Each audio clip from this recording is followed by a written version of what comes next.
Bom dia, boa tarde, boa noite para você que está ouvindo este episódio mais que especial do nosso podcast dos principais erros, problemas e desafios que os pacientes enfrentam e que fazem eles largar o tratamento com o psiquiatra. E aí sobra o problema para você aí, meu amigo, meu colega psicólogo.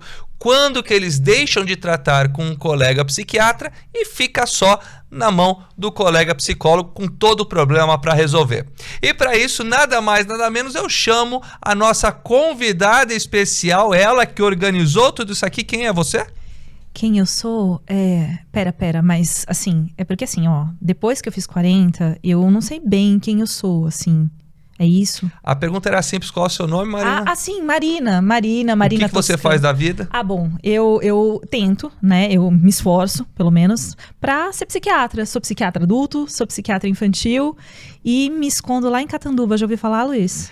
Bom, vocês já viram então onde começa o problema do paciente, correto? O problema começa quando ele vai procurar esse tipo de pessoa que não sabe responder nem quem é. Meu pai do céu, ainda mais o que veio fazer aqui. Agora, sem brincadeira, Marininha, vamos começar falando sobre dificuldades enfrentadas no tratamento. A gente vai tentar levar isso de forma descontraída, rápido, fácil, para falar o seguinte: efeitos adversos. Marina, o paciente está lá fazendo tratamento. Quais são as coisas que mais assustam, na sua opinião, um paciente em relação ao tratamento medicamentoso? Bom, primeira coisa que falar de medicamento para paciente às vezes já é um desafio, né, Luiz? Porque, assim, existem vários estigmas relacionados à medicação, de que, é remédio psiquiátrico, veja bem, será que isso é para mim? Isso daí não me coloca ali no rol dos loucos? Já começa assim, né? Que o psiquiatra já enfrenta um certo desafio, um certo preconceito. E aí a gente sabe que, uma vez medicado, existem outros tantos problemas que vêm, e aí fazem com que o paciente realmente não saiba quem ele é e desista do tratamento, e às vezes fica só com o psicólogo, a bomba sobra ali. E os principais que eu vejo, vou falar primeiro os femininos, vai? Perfeito. Ganho de peso. Quer ver paciente sair correndo com questão de ganho de peso. Né? As mulheres, especialmente, falam, mas escuta, eu não tô bem, eu vou tomar, mas eu vou engordar. E aí, como é que você sai dessa?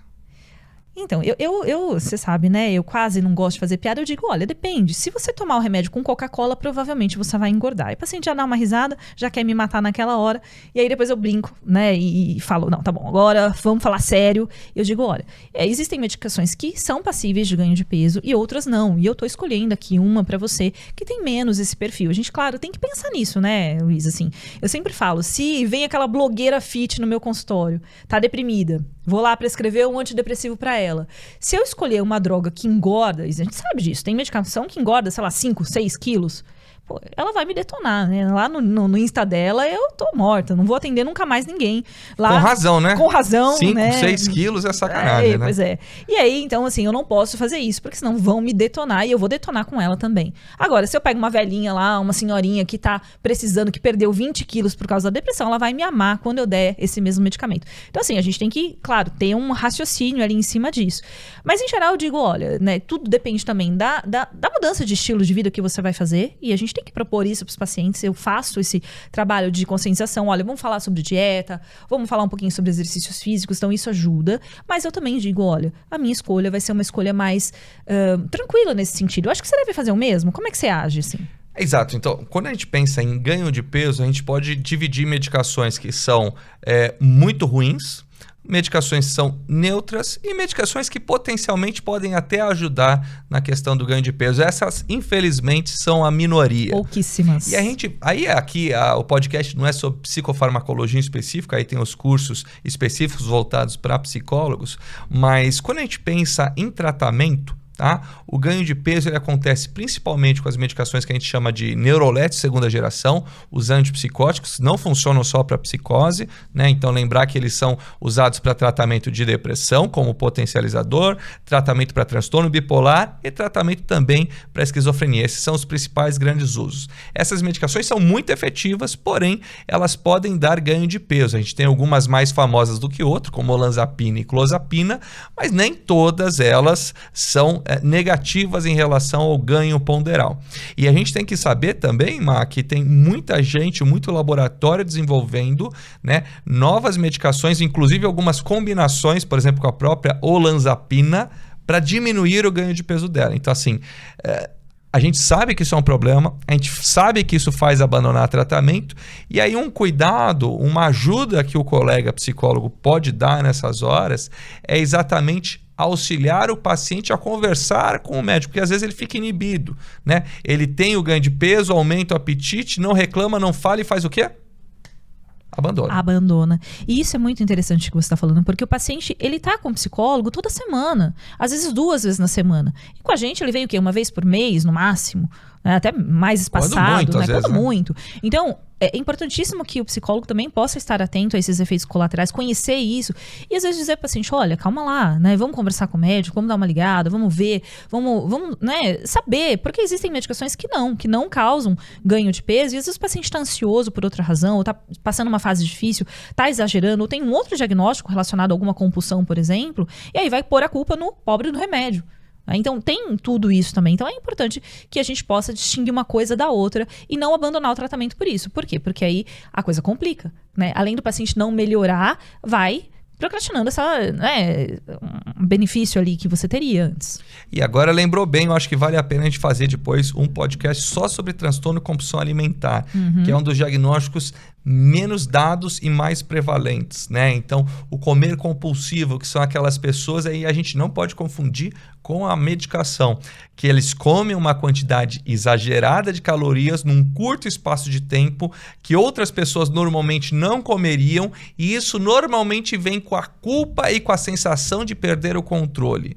Isso acontece mais de uma vez por semana, e aí a gente está falando do transtorno de compulsão alimentar, que tem essa característica da perda de controle, como se fosse uma droga, né? A comida pode agir como uma droga. Açúcar, né? A gente sabe que na evolução do ser humano era uma coisa que não existia facilmente na natureza. Gordura com açúcar, um leite condensado, uma coisa deliciosa, né? Você consegue comer um leite condensado, se bobear, e eu consigo pelo menos, facilmente uma lata. Rapidamente. Agora, você não consegue comer uma lata de açúcar refinado e nem uma lata de chantilly puro, né? Ou seja, a gordura sozinha e açúcar sozinho não vale.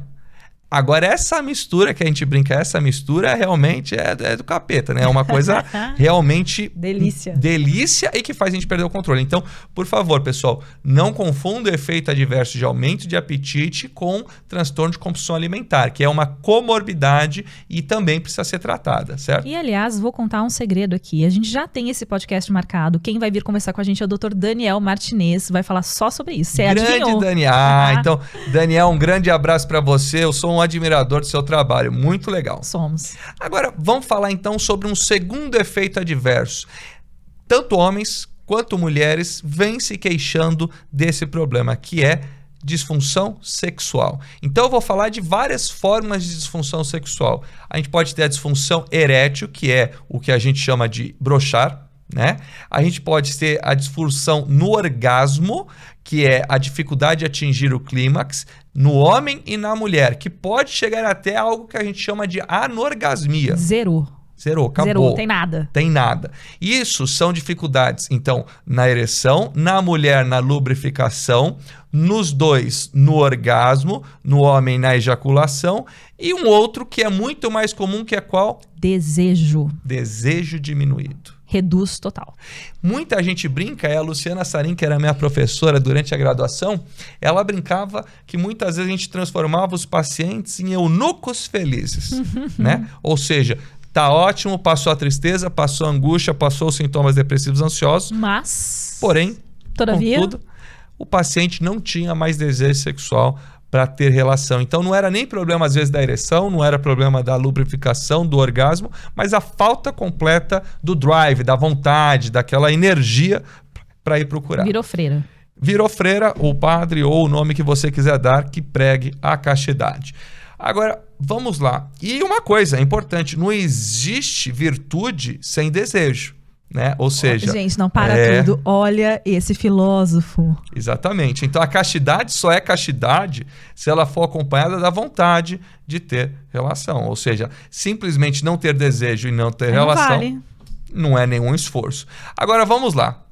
Quando a gente fala de disfunção sexual, você vê isso na sua prática clínica igual entre homens e mulheres? É uma preocupação maior de um lado, de outro? Qual que é a sua opinião, Marina? Olha, Luiz, eu vejo dos dois lados, mas a preocupação sempre é maior dos homens, né? Eu brinco que os homens, eles podem ficar surtadinhos, mas eles não ficam broxas de jeito nenhum se depender de medicação. E é uma coisa que eles realmente param a medicação muito precocemente, porque eles já percebem, né? Então, a gente sabe, a maioria dos antidepressivos, eles fazem um atraso de ejaculação, que já não é grandes coisas, que depois adapta, a gente sabe que isso vai melhorando, mas só isso muitas vezes já assusta o paciente a ponto dele abandonar ali nos primeiros dias de tratamento. Então, é algo que a gente sempre tem que tomar um cuidado, conversar, explicar, lógico, tentar, na medida do possível, as medicações mais novas que a gente tem, que tem menos efeito nessa parte, porque realmente é uma preocupação maior para eles.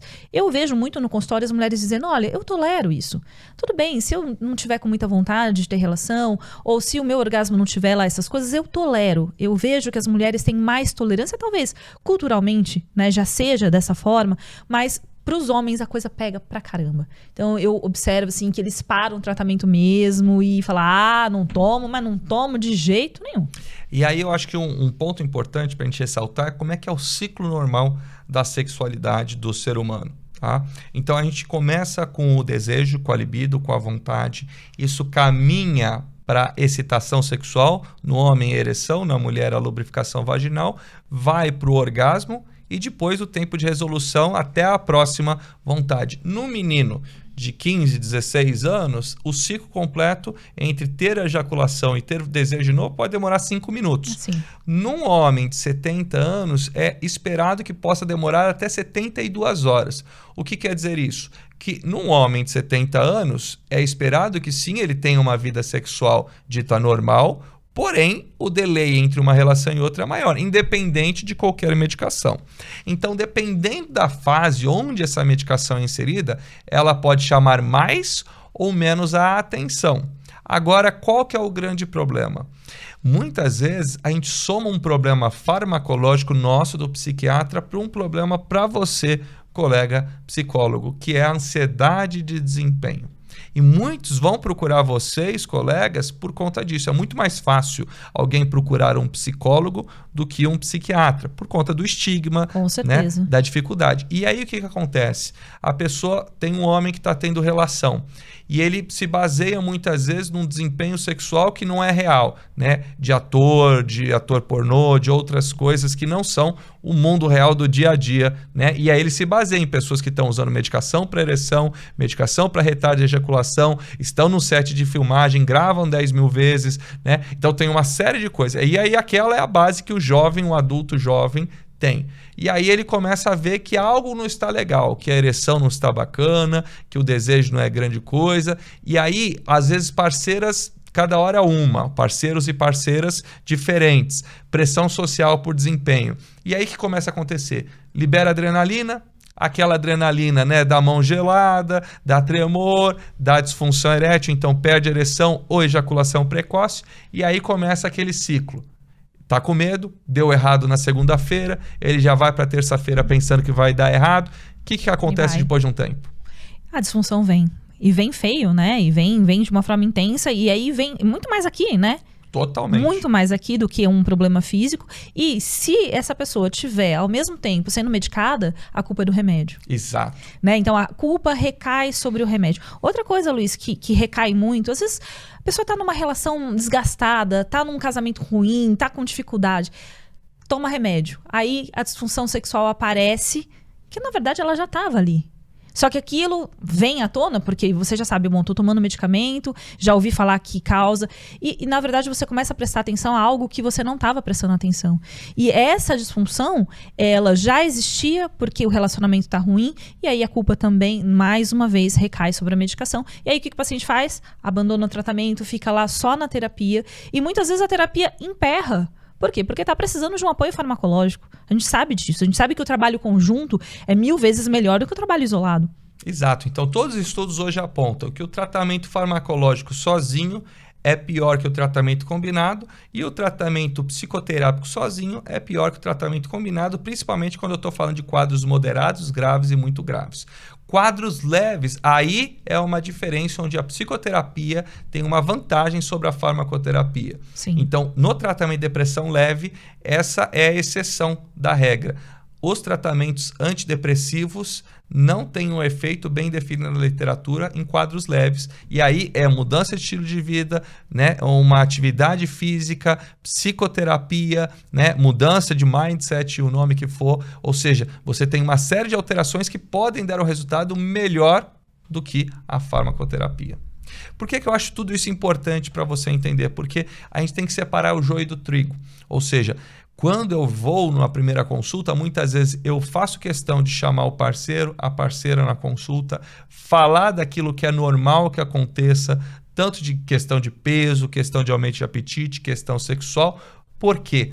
Porque muita gente, às vezes, o que acontece? O marido, a esposa, o companheiro, a companheira, que seja, ele começa a achar que o outro não procura também porque está feio, porque está acima do peso, porque já não tem mais interesse, porque tem outra pessoa. Ou seja, às vezes a minhoca começa a aparecer na cabeça do parceiro, da parceira, porque ele não sabe que a medicação causa uma disfunção. E aí são dois problemas.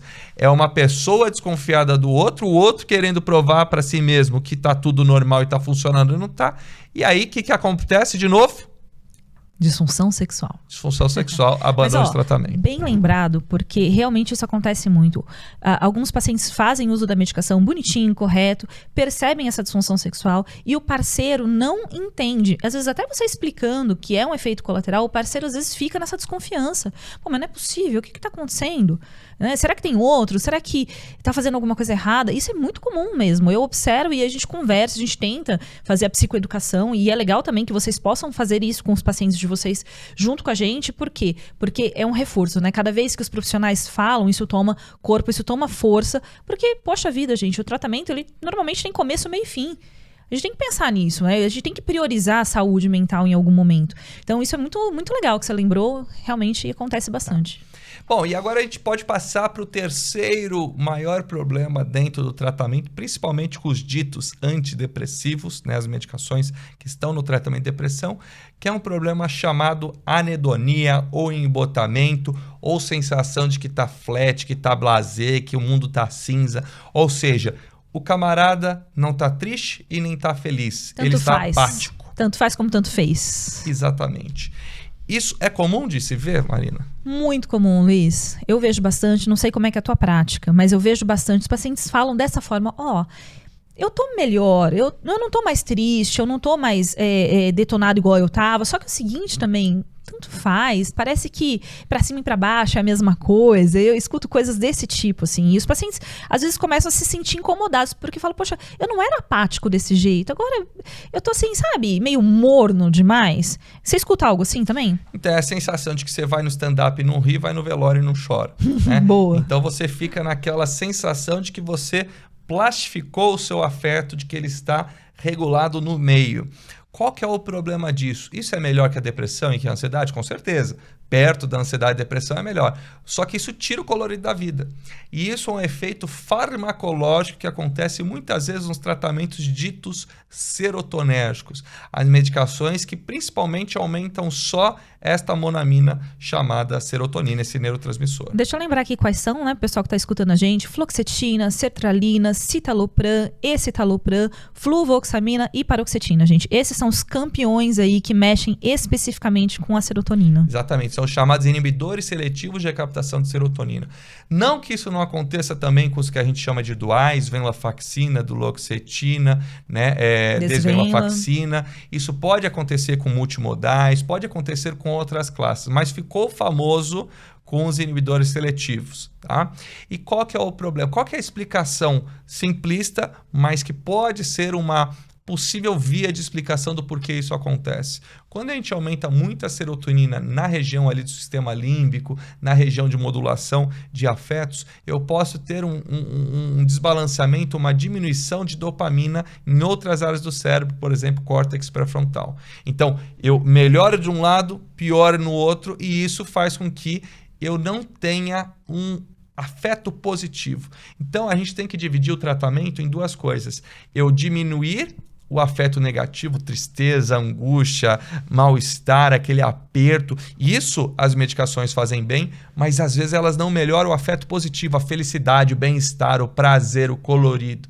Então, medicações diferentes agem de maneiras diferentes. É obrigação do colega psicólogo saber? Não. Porém, um psicólogo empoderado com um conhecimento psicofarmacológico vai poder separar o joio do trigo para poder conduzir esse paciente para fazer as perguntas certas para o colega que está fazendo o tratamento medicamentoso em conjunto.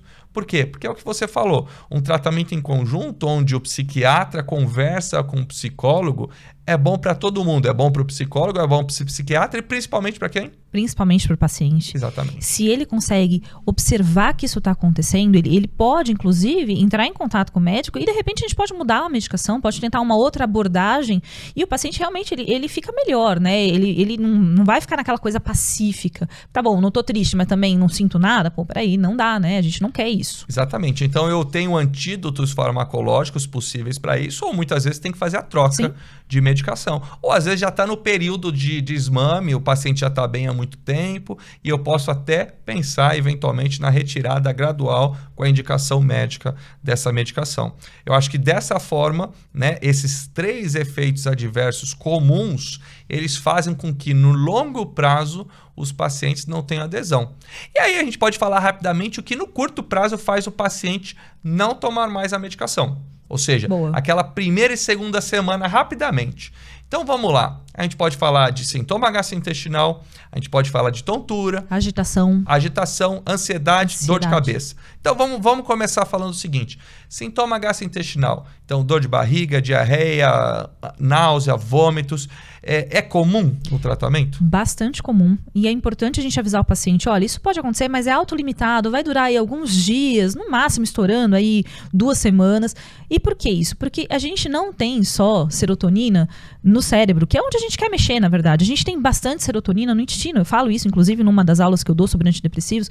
A gente tem aí 90% da produção de serotonina intestinal. Então, a gente, às vezes, sem querer, acaba mobilizando essa serotonina e o paciente começa a se sentir meio mal, meio enjoado, às vezes com diarreia, com mudanças no trânsito ali, mas isso normaliza. Então, se o paciente está sabendo disso e também o psicólogo que está lhe dando aquele suporte, fala, olha, calma, que isso vai normalizar, aguenta firme, que isso passa. Mas é bem comum. Exato, e tem algumas medicações que causam mais do que outras, né? Então, duais às vezes causam mais, né? As medicações Venla, Desvenla e duloxetina, multimodais como vortioxetina, Opa. a sertralina, que é Sim. o inibidor seletivo.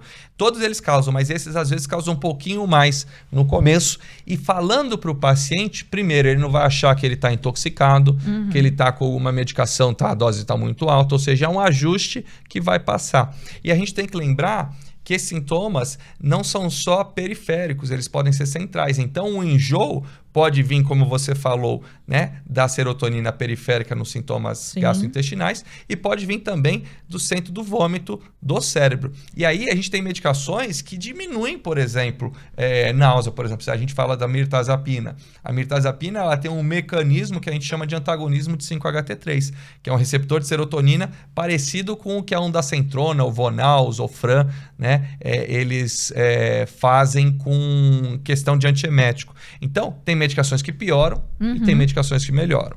Falando isso, o paciente já ajuda nele. Vamos lá falar sobre hipotensão ortostática, tontura, queda de pressão. É comum? Menos comum. Eu vejo bem menos, mas pode acontecer especificamente com alguns antidepressivos, não são com todos, né, Luiz? O que você observa? Exatamente. Quando a gente pensa num mecanismo, principalmente a gente chama de bloqueio de alfa-1. Exato. Tá? Então a gente fala trazodona, mirtazapina, né? Podem acontecer a trazodona no começo, outras medicações chamadas neuroléticas, né? Também podem ter esse Quetiapina. bloqueio. E isso normalmente também tem uma neuroadaptação. Depois de alguns dias e semanas, isso vai passando. Então, qual que é o importante? O paciente passar daqueles primeiros 3, 7 dias. E se for idoso, principalmente, qual é o cuidado? A gente ensina que o paciente ele levanta em bloquinhos. Isso. Então, primeiro levanta a parte do corpo de cima, depois põe a perninha para baixo, depois, né, se apoia na perna, depois você sobe em 3 etapas. Porque se você pula da cama para ir urinar à noite, por exemplo, é a hora que você levanta, vem aquele blackout, aquele preto, e você cai entre a cama e o banheiro. E é um baita risco, né? No idoso, uma quebra de fêmur, alguma coisa mais séria, assim. Então a gente tem que sempre orientar a fazer devagarzinho. Isso aí é importante. Perfeito. Agora, outro efeito colateral, dor de cabeça, cefaleia, é comum ou não? Não vejo tanto, hein, Luiz? Eu vejo em alguns pacientes mais sensíveis, mas não é uma coisa tão frequente. Talvez ali nos primeiros dias, vamos dizer assim, nos primeiros 2, 3 dias, eu escuto um pouquinho mais. Mas o paciente fala, depois passou, eu tomei ali uma dipirona e tal, e foi. O calcanhar de Aquiles da psiquiatria. Medicações que são para tratar depressão e ansiedade e causam no começo depressão, ansiedade e agitação. O que você tem a falar sobre isso? Eu tenho que falar que isso é uma tragédia, porque você tá querendo melhorar, aí o paciente fala assim, mas escuta, eu tomei esse remédio e eu piorei, você não sabe o que você está fazendo. Exatamente. Ou não é isso? E aí você fala, putz, eu tenho que esperar essa jossa funcionar. E demora, né, Luiz? Porque alguns medicamentos a gente sabe que não vão funcionar na primeira, segunda semana, minha gente. Não adianta. A gente fala muito disso no curso que a gente faz. Poxa, isso demora pra funcionar. Às vezes até 4 semanas pra dar o resultado antidepressivo que a gente quer. Antes é só tragédia. Eu falo, antes você vai ter efeito colateral. Talvez você dê uma piorada dos sintomas. E isso tem um mecanismo, na verdade, que explica isso. Um mecanismo químico. Você quer falar um pouquinho sobre isso, Luiz? Exato. Então, qual que é a hipótese? Então, vamos falar o seguinte, para a gente tentar simplificar aqui, muitas coisas são reduzidas para tentar achar uma explicação biológica. A verdade é que certeza, só Deus sabe aqui. Então, quais são os mecanismos hipotéticos prováveis? Por exemplo, se eu faço inibição da recaptação de serotonina, eu aumento a serotonina em 2 horas depois da primeira dose da medicação. Então, o paciente foi lá e tomou estalopram 10, 20 miligramas. Em 2 horas já tem mais serotonina disponível na fenda. Só que os receptores de serotonina, eles estão numa conformação em quantidade anormalmente alta.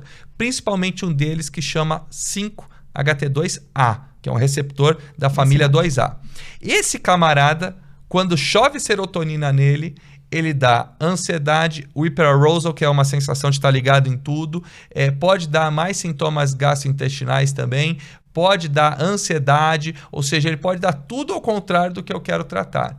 E ao longo, depois, aí eu tenho segundo, terceiro, quarto mensageiro, expressão Luiz, gênica, BDNF. Deixa eu falar. Respira. Depois de 2 a 3 semanas, desensibiliza aquele camarada, para de ter interferência. Como é que eu brinco disso? Imagina que você está fazendo cosquinha no seu filho, ele sente um monte de cosquinha. Se você não para, em algum momento, vai passando, vai desensibilizando. E se você fizer em você mesmo, você não sente. Tá? Ou seja, são alguns mecanismos que a gente brinca, não é exatamente isso, mas dessensibilizar algo. E isso acontece no mecanismo molecular também. E isso é uma das possíveis explicações. Luiz, você tem certeza que é isso? Certeza. Quem tem? Só Deus sabe. Exatamente. Only God knows. Acho que com isso, Marininha, pra gente não se estender muito, acho que a gente consegue aí abarcar o que faz um psicólogo ficar sozinho e abandonado com o problema nos seus colos, sem a ajuda do colega psiquiatra, se o paciente abandonar. Correto? Correto, adorei. Muito obrigada por essa conversa. Espero que vocês tenham gostado também. A gente vai ter muitas outras, né, Luiz? Vamos fazer várias rodadas do nosso podcast aqui da Ampsi, do Clube Psi. É um grande prazer estar com você, Marininha. Muito obrigado pelo seu tempo e principalmente obrigado a você por ceder minutos da sua vida corrida entre um paciente e outro, entre um WhatsApp e outro. E esteja conosco nos nossos próximos capítulos. Muito obrigado e até a próxima.